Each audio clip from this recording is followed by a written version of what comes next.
Hello everyone and welcome to my BNB official 24 YouTube channel. Please subscribe my channel and thumbs up. Ridge and Taylor versus Bill, a hospital battle over Liam.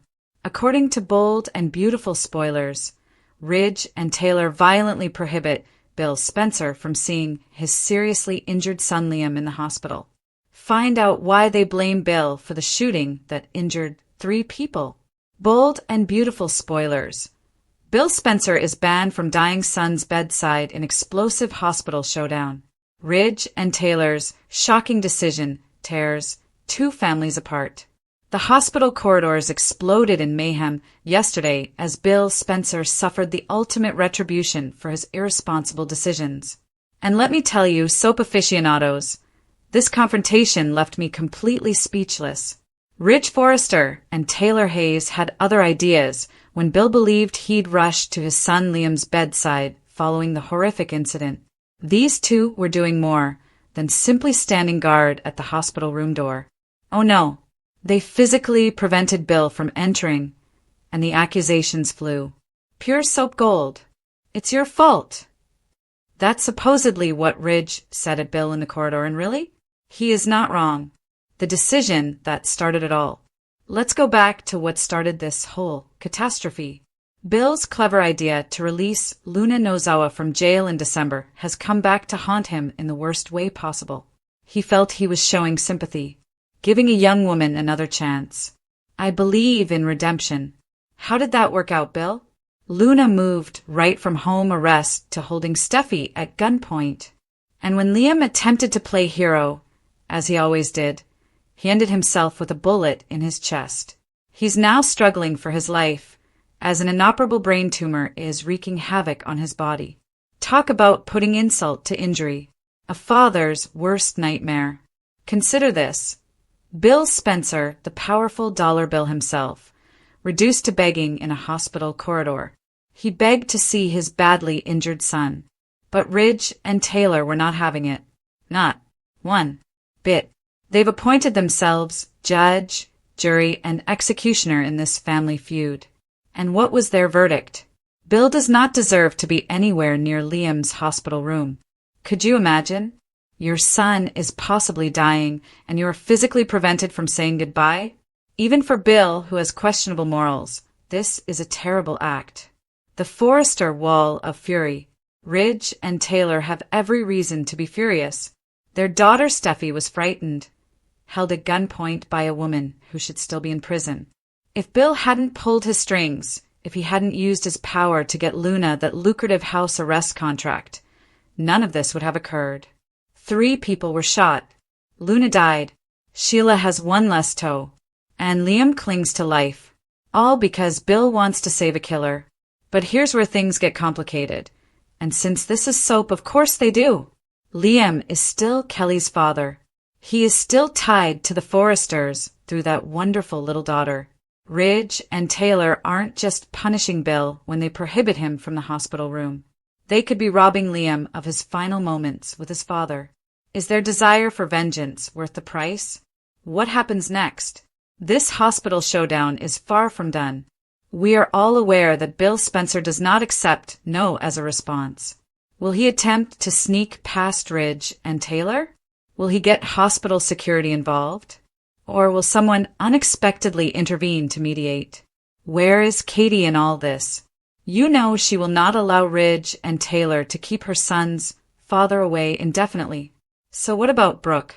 She's bound to have feelings about Ridge's actions, especially if they involve denying a dying man his father's presence. The Spencer-Forrester dispute has reached nuclear proportions, and honestly, I don't see how they can recover from this. Ridge and Taylor will be held accountable for Liam's death if Bill does not have the opportunity to say goodbye. However, if Liam lives, can he forgive his father for his role in the tragedy? Or will he go with the Forresters who saved him when Bill's terrible judgment almost killed him? One thing is certain. Bill's decision to release Luna cost him everything. His son's life is in the balance, and he can't even clasp his hand. That's a unique form of punishment, especially for someone as cruel as Dollar Bill. Will Ridge and Taylor's hearts soften? Will someone persuade them that denying a father access to his dying son's bedside is unreasonable? Or will their need for vengeance outweigh basic human compassion? Lyingly claims Luna died in recovery. Deacon's 8-toe news for Sheila. The bold and the beautiful recap for Thursday, July 10th shows that Lee Finnegan falsely claimed Luna Nozawa died in recovery, while Deacon Sharp had some bad news for Sheila Sharp. During Luna's surgery, Lee summoned some Nozawa power and helped her recover when she collapsed. Bridget Forrester discussed Luna's return to prison when she was stable and her procedure was completed. However, Lee insisted that they take things one step at a time. Bridget admitted that there could be post-op issues and offered to drive Luna to recovery, but Lee stated she would handle it from here. Lee also reminded Luna that she did not deserve this and expressed sympathy for her. When Sheila awoke from her own operation, she checked in on Luna and Liam Spencer. Grace Buckingham had no new information, but she did chat to Sheila about pain medication and encouraged her to focus on herself for now. Deacon arrived and was happy that Sheila had survived that horrible event. Unfortunately, Deacon admitted he couldn't nickname Sheila 9 Toes anymore because she was down to 8. Sheila realized Deacon was serious and that she had lost another toe, but he was just relieved she was going to be okay. Liam experienced some scary moments in the operating room, but Finn was able to remove the bullet and eventually save his life. Hope Logan and Carter Walton joined Steffi Forrester, who explained what had transpired and directed them to the observation window. Finn later revealed that Liam had successfully completed his surgery, which relieved Steffi, Hope, and Carter. Liam remained unconscious as Hope waited by his bedside, talking about how he couldn't leave them yet. Steffi ended up cuddling Hope while she cried, which created a nice moment between them. After Poppy Nozawa was taken to the hospital, Steffi complained about all Luna had done and the shooting drama. When Lee arrived, she described the procedure and left Poppy thinking Luna would be okay. Lee stated they did everything they could before insisting Luna died while recovering. Good. I'm glad Luna's dead, Poppy stated as Lee and everyone else in the waiting area were shocked. Of course, BNBS provide obvious evidence that Lee is faking Luna's death. Luna will still be on the show in September, therefore Lee is clearly lying. Luna has an identical twin. What will the new, Rana, character reveal be? The bold and the beautiful spoilers make us wonder. Does Luna Nozawa have an identical twin? A new figure named Rana could be part of a major surprise, so explore this intriguing tale option. At this time, BNBs are providing contradicting information because what's on screen does not correspond to what's coming up. Luna has just flatlined and has been verified as the patient who will die during surgery. Instead of complaining about prison and claiming that Luna would never fit into Finn's life, Steffi could have feigned and acted as if a father-daughter relationship were possible. It's never a good idea to further aggravate someone who is unstable and has a gun in their possession, but that's exactly what Steffi did. Finn could blame Steffi for his grief. Finn may eventually blame Steffi for exacerbating the issue and allowing it to get out of control. If Luna does not survive the procedure, Finn will have to deal with the loss of his own child. This could damage Finn and Steffi's relationship if he feels resentful of her for not accepting his biological daughter following the DNA finding. Nonetheless, Luna's awful destiny appears to be fabricated, as she is scheduled to debut in September. Dr. Lee Finnegan stood over her niece's seemingly lifeless body, her gloved hands trembling and her heart thudding louder than any machine in the room.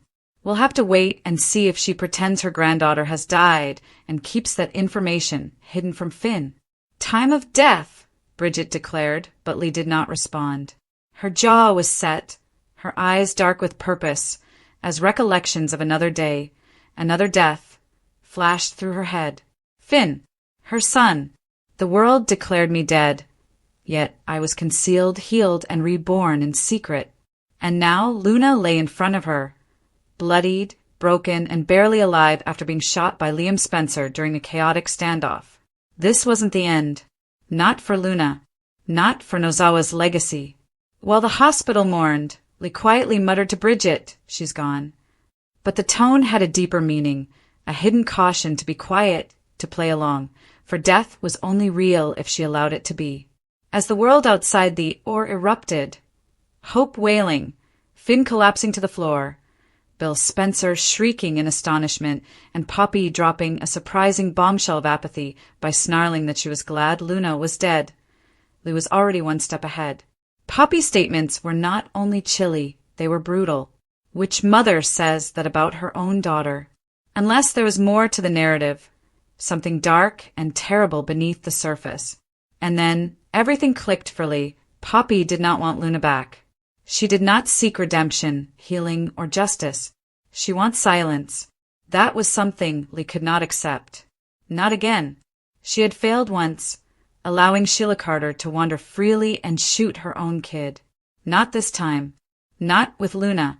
So, as the machines were shutting down, Lee authorized a covert transfer, taking Luna out under the ruse of carrying a body to the morgue. But she wasn't headed to the morgue, not even close. Lee had already called in favors, hired out a secure recovery suite under an alias, and outfitted it with life-saving supplies. Luna would live, but the world would think she was dead. And the belief? Is that a lie? It would change everything. Back at the hospital, as Hope clutched Liam's comatose hand and whispered apologies, Finn broke down in Steffi's arms, screaming, "She was my daughter, my blood," and Ridge and Taylor vowed to keep Bill away from Liam's bedside, believing his shady legal dealings with Luna had enabled the entire disaster. One woman knew the truth, and the truth burned brighter than any surgical light. Luna Nozawa was alive, and whether she returned to Los Angeles in forgiveness or rage was beyond Lee's control, because, while the body recovered, the soul did not always follow. And what was simmering inside Luna now, betrayal, desertion, and the knowledge that her own mother wanted her gone, could either mold a strong woman or unleash a monster. The question was no longer whether Luna would return. That was how. This clandestine deed resulted in two possible outcomes. Luna awoke to a world she could never completely return to, but she would try. Her mission would be to seek redemption. In her heart, she'd feel that Lee's faith in her and this second opportunity were a sign, a magnificent gift. She'd go see Liam in private, distraught by what she'd done. She'd send letters to Steffi, apologizing and trying to reclaim her humanity. She'd beg Finn to forgive and lead her. She would meet with Hope, confess everything, and strive to rehabilitate herself in the eyes of the Forresters. Maybe, just maybe, in a society dominated by redemption arcs, Luna can rise above the ashes and become a better woman, even a heroine. The next generation's flawed phoenix. And Finn, torn between his feelings for Steffi and remorse over Luna, would become her rock, not sexually, but as the father she never met. But there was another route, darker, more twisted, and laced with vengeance and anger. Luna had been tricked, vilified, and betrayed by everyone she believed could protect her. Hope had lied to her. Steffi had shamed her. Poppy had rejected her. Liam had shot her. And Finn? What about the father she recently discovered? He let everything happen. In this version of the story, Luna would recover in silence, but every scar would serve as a warning, and every heartbeat a drumbeat of war. And when she returned, she would not seek redemption. She'd seek retaliation. She would no longer be the gentle, crying in turn at Forrester creations, but rather a woman molded in lies and flames. She would change her name, perhaps color her hair, assume a new identity, maybe even return to Los Angeles. As a secret fashion investor or unknown social media influencer, she sabotaged her way into the Forrester enterprise, one stitch at a time. And, like Sheila Carter before her, she'd grin in public while destroying in secret, pursuing those who let her die. Bill Spencer? She would provide proof linking him to unlawful transactions with her. Steffi? She'd destroy her brand, exploit old feuds, and incite scandal. Poppy?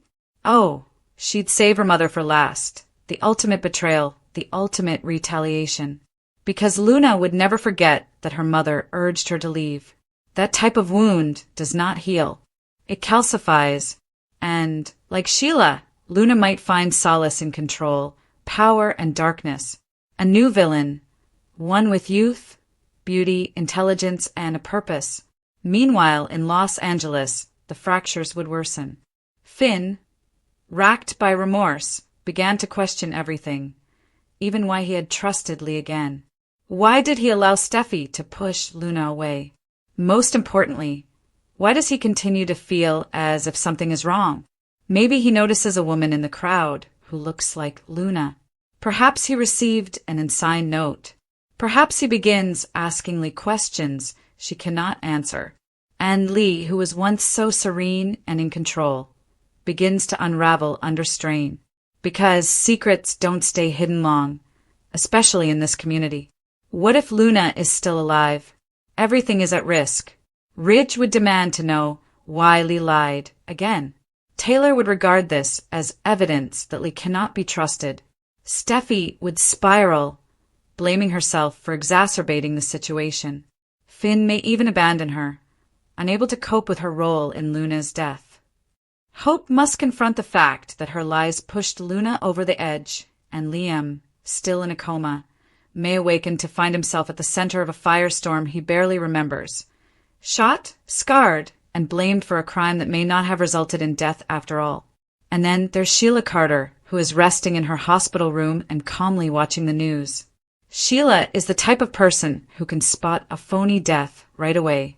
And if Luna is still alive, Sheila might want to find her first, to mold her, to use her. Alternatively, they may destroy her. After all, Luna attempted to kill her too. And someplace far away, in a sealed, secret suite, Luna Nozawa glances out a window, her eyes no longer innocent, but purposeful. Whether she becomes a savior or a storm, that's a decision for tomorrow. Luna's fake death opens door to redemption, or villain legacy, is the biggest twist in Bold and the Beautiful since Sheila's toe. Hold on, soap aficionados, because this Bold and the Beautiful bombshell is about to set off the most twisted, emotionally intense, and jaw-dropping story the CBS soap has produced in years. The entire canvas is suffering from the aftermath of the hospital shooting, and at the core is Luna Nozawa, who may be dead or simply hidden in the shadows, like the next Sheila Carter in the making. Liam Spencer, who is still in a coma following a bullet wound to the brain, is unable to defend himself. Sheila Carter, who is missing a toe and is still recovering from her own injuries, is already asking too many questions. But Lee Finnegan, Luna's clever, mysterious, and fiercely loyal aunt, may be manipulating the strings behind the scenes in a plot that will upset the very foundations of Los Angeles. Rewind. Luna was gun-slain in a firefight at the Cliff home. She shot Sheila. Sheila went down. Liam lunged. Luna turned the rifle. One shot rang out, then another. Chaos. When the smoke cleared, Sheila was injured. Liam was bleeding profusely. And Luna, well, Luna was lying on the floor in a pool of her own blood, eyes fluttering close, murmuring something about her mother, Poppy, and forgiveness. EMTs rushed her to the hospital. Lee grabbed charge. Steffi and Finn yelled. Poppy arrived late, and her first words when Lee informed her that Luna did not make it were, "Good." She earned it. It wasn't grief. It was not denial. It was frigid, calculated, almost triumphant, and it laid the groundwork for one of the most lethal, psychological chess games this show has ever played. Because Lee, as any true B&B fan knows, has done this before.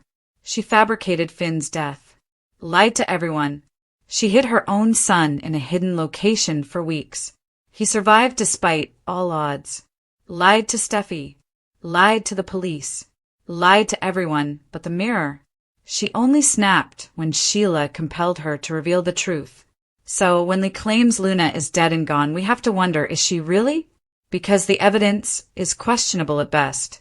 There is no public death certificate. There are no funeral preparations.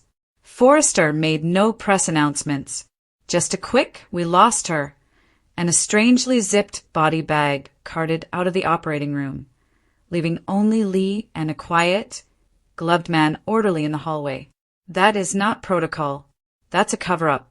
The question is, why would Lee falsify Luna's death? Is it guilt for not being able to save her niece? Is it rage directed toward Poppy? Is it to protect Luna from the charges she would face for shooting Liam and Sheila? Is it anything darker? Could Lee feel, deep down, that Luna is unstable, just like Sheila, and that locking her up or faking her death is the only way to protect everyone? That is the million-dollar riddle. But wait, things get much more twisted. Luna's body never arrived at the morgue. Lee told Finn she had planned for a private cremation, but the crematorium has no record. The same gloved orderly who wheeled out Luna's body was seen the next day entering a back stairwell that goes to the hospital's basement, where unused equipment and experimental supplies are stored. Coincidence? Not on daytime TV, especially in a show where Sheila Carter once kidnapped a nurse and kept her in a cage. Speculation is already rampant among the cast and fans. Hope Logan has been visiting Liam's bedside every day, pleading with him to wake up and tell her what happened. Did Luna actually try to kill him? Or was everything a tragic accident? Did Sheila trick Luna into thinking she had to shoot to survive? Or did Liam accidentally shoot Luna as he attempted to stop her from killing Sheila? Then there is the issue of Sheila herself. Her path to atonement is difficult, but she's awake now and asking questions. She keeps chanting Luna's name. That girl. She wasn't evil, she informed Deacon. She was scared. And someone made her that way. Does Sheila finally recognize herself in someone else? And could that be the key to unlocking a new legacy? One in which Luna becomes the next Sheila, not born bad, but formed through betrayal, abandonment, and manipulation?